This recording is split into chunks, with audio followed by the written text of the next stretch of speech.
യേശുവിൻ്റെ പീഡാനുഭവരംഗം. An Catherine എമറിച്ചിൻ്റെ ദർശനങ്ങൾ. അധ്യായം 38. കുരിശ് സ്വീകരിക്കുന്നു. അവൻ്റെ രക്തം ഞങ്ങളുടെ മേലും ഞങ്ങളുടെ സന്തതികളുടെ മേലും ആയിക്കൊള്ളട്ടെ. ഈ ഏറ്റുപറച്ചിലൂടെ പിൻതലമുറകൾക്ക് അവർ പകർന്നു കൊടുത്ത ആ വലിയ ശാപത്തിൻ്റെ പരിണിത ഫലങ്ങളും പീഡാസഹനത്തെക്കുറിച്ചുള്ള ധ്യാനങ്ങൾക്കിടയിൽ എൻ്റെ മുമ്പിൽ തെളിഞ്ഞു വരാറുണ്ട്. രക്തവർണ്ണമുള്ള മേഘങ്ങളാൽ ആവൃതമായ ആകാശത്തിൽ ആഗ്നേയ ശരങ്ങളും വാളുകളും കാണപ്പെട്ടു.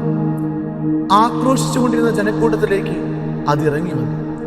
തങ്ങളുടെ മേൽ അവർ ഏറ്റെടുത്ത ശാപം ഗർഭശിശുക്കളുടെ പോലും അസ്ഥിയിലേക്കും മജ്ജയിലേക്കും തുളച്ചു കയറുന്നത് പോലെ തോന്നി.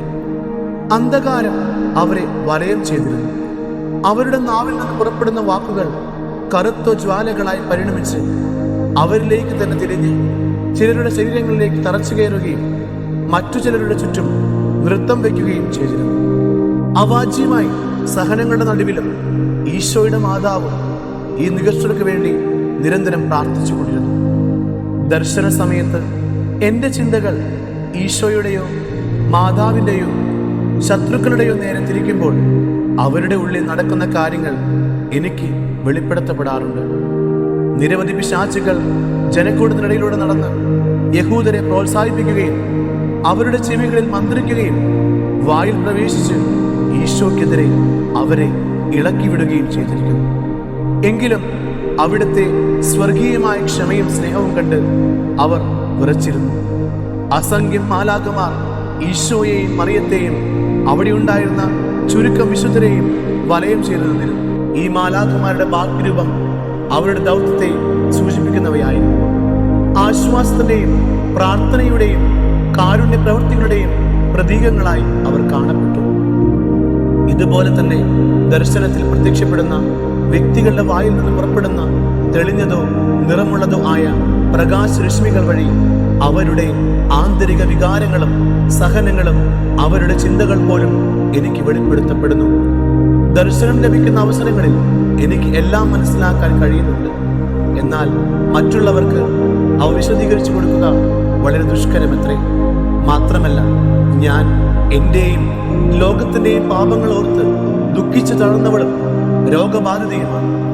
ദിവ്യനാഥന സഹനങ്ങൾ എന്നെ വികാരിതനാക്കുന്നു. കുറച്ചെങ്കിലും പരസ്പര ബന്ധത്തോടെ കാര്യങ്ങൾ വിവരിക്കാൻ എങ്ങനെ കഴിയുന്നുവെന്ന് എനിക്ക് തന്നെ അറിഞ്ഞുകൂടാ. ഇവയിൽ പലതും, പ്രത്യേകിച്ച് പിശാചുക്കളുടെയും മാലാഖമാരുടെയും പ്രത്യക്ഷീകരണങ്ങളെ വിവരിക്കുന്നവ, ആന്തരിക ഭാവങ്ങളുടെ പ്രതീകങ്ങളിൽ ലഭിക്കുന്ന ബോധ്യങ്ങളാണ്. പീഡാനുഭവ ദർശനങ്ങളുണ്ടായിട്ടും മറ്റു വ്യക്തികളുടെയും ഇപ്രകാരം തന്നെ വിശദീകരിക്കും.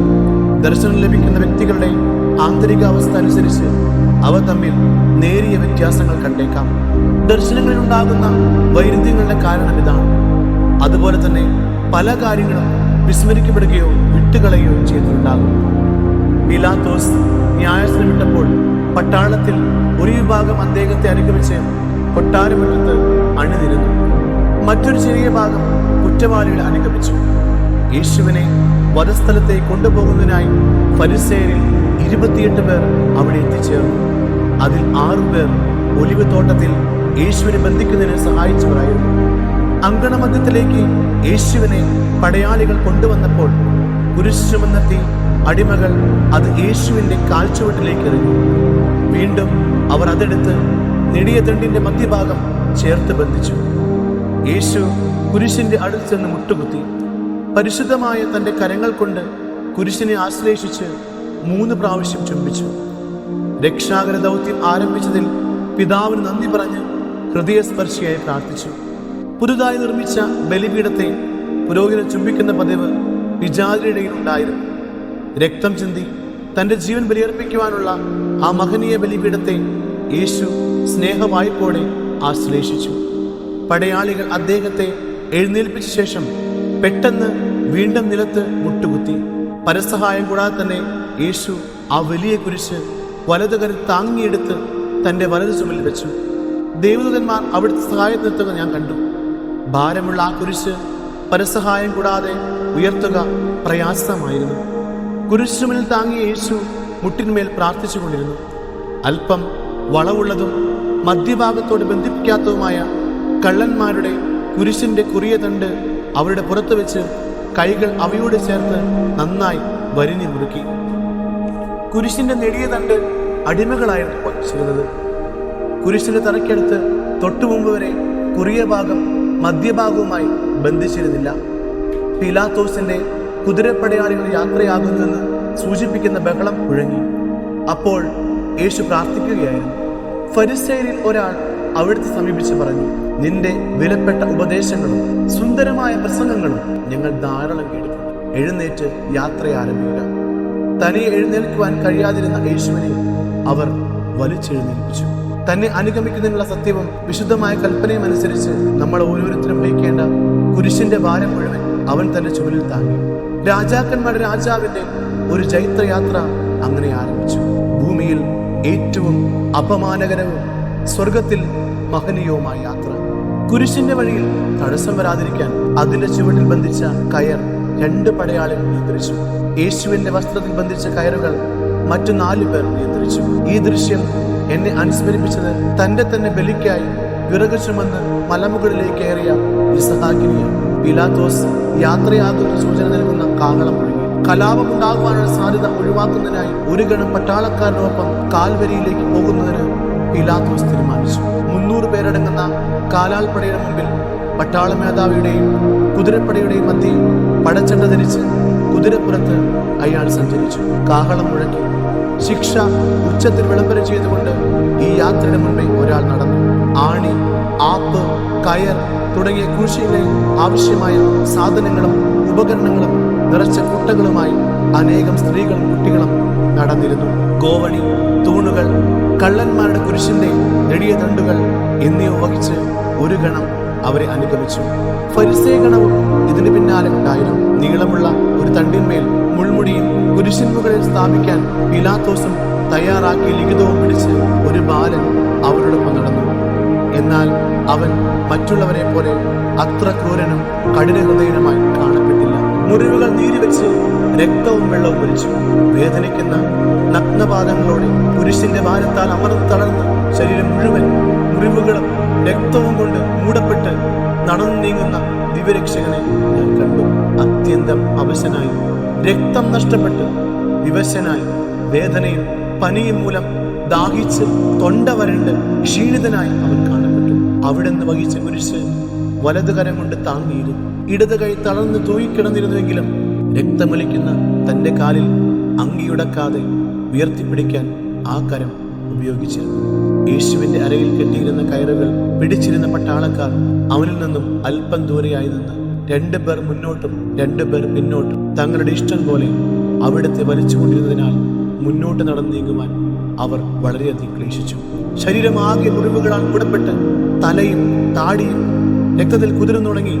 മുഖം വികൃതമാക്കപ്പെട്ട് ഇളകുന്ന കുരിശും ചങ്ങലയും മുറിവുകൾ ഒട്ടിക്കെടുക്കുന്ന പരുക്കൻ വസ്ത്രത്തിൽ മുരിഞ്ഞ് ദുസ്സഹമായ വേദന അനുഭവിച്ച് പാതയോരങ്ങളിൽ നിന്നവരുടെയും യാത്രയിൽ കൂടിയിരുന്നവരുടെയും പരിഹാസവും കേട്ട് നീങ്ങിക്കൊണ്ടിരിക്കുന്ന പോലും തന്നെ ദ്രോഹിച്ചവർക്ക് വേണ്ടി അവൻ പ്രാർത്ഥിച്ചുകൊണ്ടിരുന്നു. അവന്റെ മുഖത്ത് സ്നേഹത്തിന്റെയും വിധേയത്തിന്റെയും ഭാവങ്ങൾ മാത്രം നിഴലിച്ചിരുന്നു. ആയുധധാരികളായ നിരവധി പടയാളികൾ ജനസഞ്ചയത്തിനിടയിലൂടെ നടന്നു. കുരിശിന്റെ കുറിയ തണ്ട് പുറത്തു വെച്ച് കൈകളോട് ബന്ധിക്കപ്പെട്ട നിലയിൽ 2 കള്ളന്മാരും യേശുവിന് തൊട്ടു പിന്നിലായി നടന്നിരുന്നു. ശരീരത്തിന്റെ പകുതിയോളം എത്തുന്ന കൈകളില്ലാത്ത കുപ്പായവും നീണ്ട പുറംകുപ്പായവും വൈക്കോൽ കൊണ്ടുള്ള തൊപ്പിയുമായിരുന്നു അവരുടെ വേഷം. നല്ല കള്ളൻ ശാന്തനായിരുന്നു. അപരൻ കോപത്തോടെ ശപിച്ചുകൊണ്ടിരുന്നു. കുതിരപ്പുറത്ത് സഞ്ചരിച്ചിരുന്ന ഫരിസേയരിൽ ശേഷിച്ചവർ ജനത്തെ ഇടമുറിയാതെ ക്രമീകരിക്കുന്നതിനായി മുമ്പോട്ടും പിമ്പോട്ടും നീങ്ങിക്കൊണ്ടിരുന്നു. പീലാത്തോസ് ആയുധധാരിയായി രാജസേവയോടൊപ്പം ജനാവരുടെ അല്പം മുന്നിലായി നീങ്ങി. അദ്ദേഹത്തെ അനുഗമിച്ചിരുന്ന ഒരു ഗണം കുതിരപ്പടയാളികളുടെയും 300 പേരടങ്ങുന്ന കാലാൾപ്പടയുടെയും പ്രധാന നിരയിൽ പ്രവേശിച്ചു. ജനങ്ങളിടയിൽ ഏതെങ്കിലും പ്രക്ഷോഭം ഉണ്ടായിരിക്കുവാനാണ് അദ്ദേഹം പട്ടണത്തിലൂടെ മാർച്ച് ചെയ്തത്. വിധിവാചകം വായിച്ചുകേണ്ടയുടെ ജനക്കൂട്ടം പല ദിശകളിലേക്ക് ചിതറി. പെസഹ ഭക്ഷണം ഒരുക്കുന്നതിനായി യഹൂദരിൽ ഭൂരിഭാഗവും അവരുടെ വീടുകളിലേക്കും ദേവാലയത്തിലേക്കും പോയി. ഈ ശോകയാത്ര കടന്നു പോകുന്നത് കാണുന്നതിന് കുറെ പേർ തിരക്കിട്ട് ഓടിക്കൊണ്ടിരുന്നു. എന്നാൽ ഇതിനോട് ചേരുന്നതിന് റോമൻ പട്ടാളക്കാർ ആരെയും അനുവദിച്ചില്ല. അതിനാൽ പുറം തെരുവിലൂടെ ചുറ്റി വന്ന് കാണുന്നതിനോ വേഗം നടന്ന് കാൽവിലെത്തുന്നതിനോ അവർ നിർബന്ധിതരായി. യേശുവിനോട് ചേർന്ന് പടയാളികൾ പലവിധത്തിലുള്ള ശല്യപ്പെടുത്തിക്കൊണ്ടിരുന്നാൽ കടന്നു പോകുന്നതിന് അവിടുന്ന് വളരെ പ്രവേശിച്ചു. പുരമുകളിലും ജനലകൾക്ക് പിന്നിലും നിന്നുകൊണ്ട് ചീത്ത വാക്കുകൾ പറഞ്ഞ് ജനങ്ങൾ അവിടുത്തെ പരിഹസിച്ചു. തെരുവിൽ ജോലി ചെയ്തുകൊണ്ടിരുന്ന അടിമകൾ ചെളിയും ചപ്പുചറവുകളും മാറിയിരുന്നു. ശത്രുക്കളാൽ പ്രേരിപ്പിക്കപ്പെട്ടു കുട്ടികൾ പോലും അവരുടെ മൂന്നാര തുണികൾ കൂർത്ത കല്ലുകൾ ശേഖരിച്ച് യേശു കടന്നു പോകുന്ന വഴിയിൽ നിരത്തി. പീലാത്തോസിനും സൈന്യത്തിനും പ്രധാന തെരുവിൽ തടസ്സം കൂടാതെ സഞ്ചരിക്കുന്നതിനും ദേവാലയത്തിൽ പോകുന്നവർക്ക് ഈ ഘോഷയാത്ര അസൗകര്യമായി തീരുവാൻ യേശുവിനെ അവർ ഇടുങ്ങിയ പുറത്തെരുവിലൂടെ നയിച്ചു.